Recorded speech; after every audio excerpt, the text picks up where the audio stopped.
Finally, in verse 16, Daniel turns from confession to petition. Here we discover that each request Daniel made is based on an attribute of God. Daniel prayed in light of what God had revealed about himself. Daniel's first request is based on God's righteousness. God has shown himself to be righteous and just. He exercises justice in his relationships with people and nations.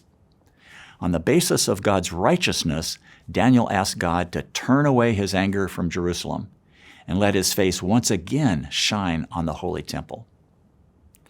Daniel's second request is based on God's mercy. The Hebrew word translated mercy or compassion is derived from the word for womb and signifies a motherly feeling. Mercy or compassion is a mother's tender pity, touched with loving concern.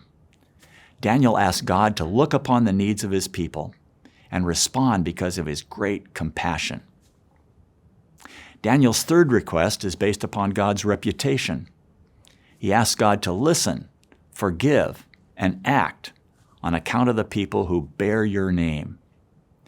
In the biblical period, a person's name revealed something about them. A person was often named or renamed for a noticeable character trait.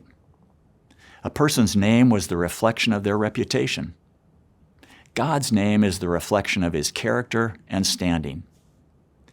Daniel was asking God to answer his prayer because of his reputation as a gracious and compassionate God who responds to the needs of his people. Daniel's prayer for Israel was based upon God's righteousness, God's mercy, and God's reputation. This is the kind of prayer that God delights to answer because it's in keeping with his divine attributes.